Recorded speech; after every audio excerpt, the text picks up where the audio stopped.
ভাতের হোটেলের হারুন ভাগিছে দেশ থেকে ভাগের আগে হাউনের আবার আকিকা হয়েছিল। আকিকা দিয়ে নাম পাল্টে দিছিল জনগণ, নাম দিছিল হাউন আঙ্কেল। হাউন আঙ্কেল একজন গরিব পুলিশ অফিসার ছিল, তাই মাঝে মাঝে ইমোতে ফ্রিল্যান্সিং করেছিল। দেশে এখন নতুন হাউন আঙ্কেল আসিছে, শুনেন নতুন হাউন আঙ্কেল কি বলে। জামাত ইসলাম একটি ধর্মান্ধ, একটি উগ্রপন্থী দল। তারা ধর্মকে নিয়ে ব্যবসা করতে চায়। আর পরিষ্কার স্পষ্ট কথা আমি কয়েকদিন আগে বলেছিলাম যে যারা এই ধর্ম ব্যবসায়ী তারা ধার্মিক নয়, আর ধার্মিক তারাই যারা ধর্মভীরু এবং যারা আল্লাহকে ভয় করে। আমার এলাকায় বীরশ্রেষ্ঠ ক্যাপ্টেন মহিউদ্দিন জাহাঙ্গীর সাহেব শাহিদ রয়েছেন। উনি রাজাকারদের দ্বারা নিহত হয়েছেন, পাকিস্তানি সেনাবাহিনীর দ্বারা নিহত হন নাই।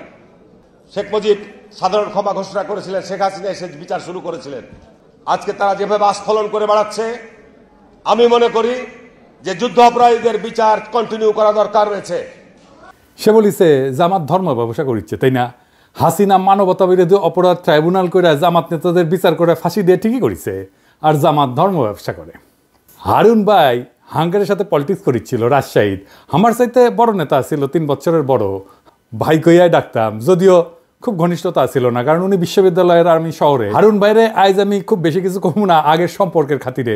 কিন্তু হারুন ভাই, আপনি যদি এরকম বেপরোয়া ইন্ডিয়ান লাইনের রাজনীতি চালায় যেতে থাকেন, প্রমিজ আপনারা আমি হাউন আঙ্কেল বানাই দেব। কেন আপনি ইন্ডিয়ান লাইন পার্সু করিচ্ছেন এটা দেখে দেবো। আপনি কোন আক্কেলে মানবতা বিরোধী অপরাধের সাফাই গাইয়া এটারে চলমান রাখার প্রস্তাব রাখলেন? আপনার নেত্রী খালেদা জিয়া কি বলছিল তার একটা ভিডিও শুনি আগে, আপনারাই শোনাই, বোধহয় শোনেন নাই, শুনেন।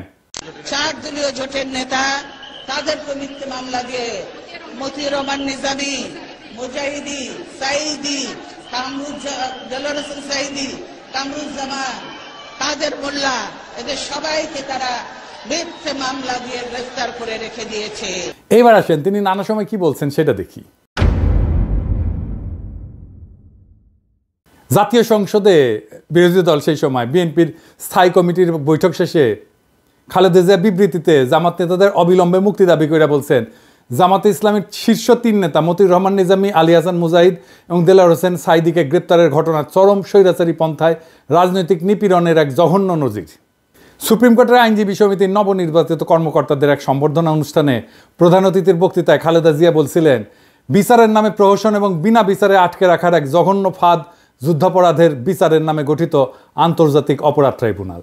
এই ট্রাইব্যুনালের আইন, বিধি ব্যবস্থা, তদন্ত ও গঠন প্রক্রিয়া কোনো কিছুই স্বচ্ছ কিংবা আন্তর্জাতিক মানসম্পন্ন না। আন্তর্জাতিক মহল থেকে সে কথা পরিষ্কারভাবে বলে দেওয়া হচ্ছে, তবুও সরকার এই বিচারের নামে বিরোধী দল দমনের পথ বেছে নিয়েছে। এমনকি নয়াপল্টনে বিএনপির কেন্দ্রীয় কার্যালয়ের সামনে 4 দলীয় জোটের সমাবেশে খালেদা জিয়া যুদ্ধাপরাধের বিচারের নামে প্রহসন চলছে বলে দাবি করছিলেন। যুদ্ধাপরাধের বিচারকে রাজনৈতিক উদ্দেশ্য প্রণোদিত প্রহসন ছাড়া কিছুই নয় বলে অভিযোগ করে খালেদা জিয়া বলছিলেন, প্রধানমন্ত্রী একসময় জামাতে ইসলামকে পাশে বসায় রাজনীতি করছেন, তখন কোথায় ছিল যুদ্ধাপরাধ? জামাত তখন এত প্রিয় ছিল, আর এখন কেন এত খারাপ হইল? এক সময় তো একসঙ্গে নির্বাচনও করছেন। এখন যাদের যুদ্ধাপরাধের অভিযোগে বিচার করা হচ্ছে তাদের বিচার মানুষ মানে না।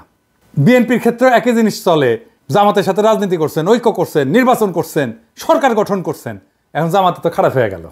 তো হারুন ভাই, আপনি খালেদার যে চাইতে বড় বিএনপি হয়েছেন, হ্যাঁ?